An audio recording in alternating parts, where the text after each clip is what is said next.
Baik pemirsa, terima kasih Anda masih bersama kami dalam Market Opening dan kita akan mereview kembali bagaimana dengan pergerakan pasar di sepanjang pembukaan market hari ini dan tentunya masih tersisa ada beberapa saham pilihan yang sudah direkomendasikan oleh Bapak Fendi Susianto, founder and CEO dari Finvestel Consulting. Pak Fendi tadi sudah sebutkan ada Bank BNI, Bank BRI, kemudian ada Energi yang bisa diambil posisi pada saat buy on weakness, kemudian tadi ada United Tractors. Seberapa menarik Pak UT begitu di tengah pergerakan dari harga komoditas yang juga sudah mulai membaik begitu, apakah ini menjadi salah satu rekomendasi yang pas untuk kondisi saat ini?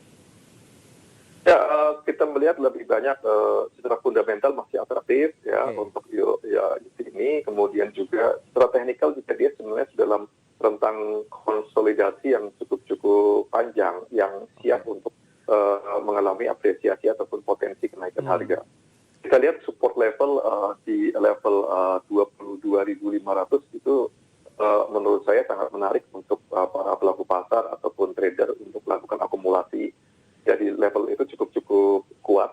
Kemudian dengan resisten level di 23.800. Ini dengan memanfaatkan potensi sekarang yang sedang dalam posisi melemah pada kisaran sekarang.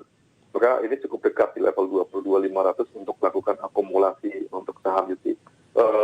Diversifikasi usaha mereka di bidang alat-alat berat dan pertambangan tentu saja ini menjadi semakin menarik menekan potensi risiko terhadap portfolio dan di tengah-tengah potensi menggeliatnya kembali ya. Tadi sudah saya sampaikan mengenai perekonomian Cina yang sudah mulai kembali bangkit, terutama dari sisi ekspor. Artinya apa? Mereka ekspor ke luar negara berarti memang memberikan bahan baku kepada dunia usaha di luar termasuk Indonesia. Bahan bakunya sudah di Indonesia berarti import dari mereka ekspor mengenangkan.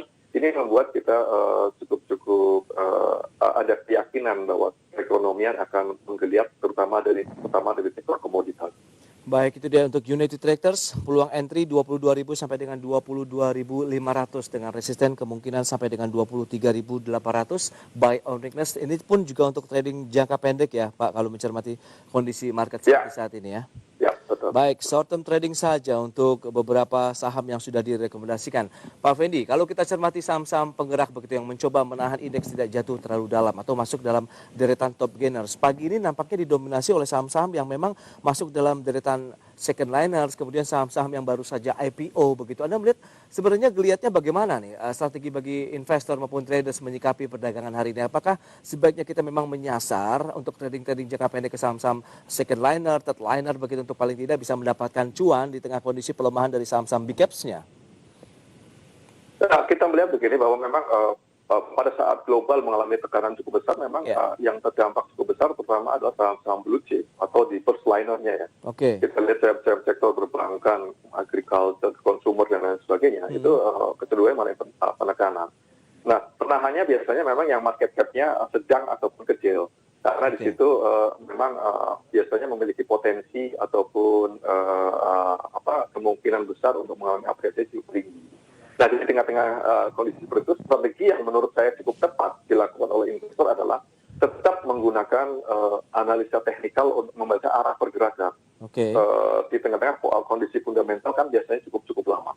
Jadi dengan memanfaatkan technical analysis di mana momentum pergerakan yang mulai meningkat itu yang lebih banyak dilihat, meskipun fundamental juga tetap menjadi backup dari saham-saham tersebut. Tapi artinya tidak bisa serta-merta hanya menggunakan teknik analisis tanpa ada backup fundamental. Tapi adalah memilih saham yang fundamentalnya masih bagus dan kemudian untuk entry-nya adalah melihat secara teknikal mana yang memiliki momentum yang cukup bagus untuk beli ataupun dari sisi tren, dari sisi kekuatan volume, dari sisi breakout dan lain sebagainya. Itu menurut saya yang cukup menarik untuk dilakukan oleh investor supaya cukup baik di tengah-tengah fluktuasi pasar yang memang sangat-sangat besar saat sekarang ini. Baik, berarti kombinasi antara teknikal dan fundamental saat ini diperlukan untuk menganalisis apabila pergerakan saham itu mengalami penguatan, tentu secara fundamental harus kita lihat dulu sebenarnya apa yang menjadi triggernya, begitu ya Pak Fendi ya? Ya, exactly. Baik, tapi kalau kita cermati dengan saham-saham kemarin itu ramai sekali kan komoditas khususnya emas begitu dengan peningkatan harga jual emas di internasional yang juga melonjak. Bahkan kita lihat beberapa hari terakhir sempat mengalami pelemahan dari harga emas Antam misalnya, tapi hari ini kita lihat sudah mulai menguat kembali. Kembali lagi sekitar 1 jutaan rupiah per gramnya untuk harga emas Antam. Nah, bagaimana Anda melihat untuk komoditas emas ini? Komoditas emas juga menarik ya. Jadi kita melihat konsolidasi cukup berhasil ya di menahan support level emas global ya per troy ounce-nya pada kisaran support level 1.900-an. Dan sekarang harga sudah mendekati level itu dan dengan eskalasi politik yang di US, perang dagang dan kemudian politik minyak dan lain sebagainya, itu membuat harga emas kemungkinan besar akan kembali menggeliat kembali dalam pekan-pekan ke depan.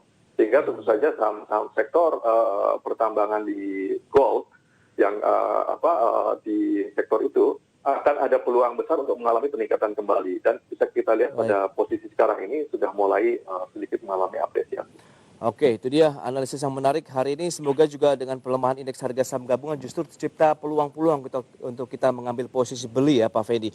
Baik, Pak Fendi, sayang sekali waktu terbatas. Terima kasih banyak Pak atas waktu yang sudah Anda berikan dan juga analisisnya. Sama-sama, sukses untuk Anda dan stay healthy Pak Fendi. Terima kasih. Ya. Baik pemirsa, demikian perbincangan kami bersama dengan Bapak Fendi Susianto. Beliau adalah founder and CEO Finvestor Consulting dan kami akan kembali di segmen terakhir dengan informasi menarik untuk Anda sesaat lagi.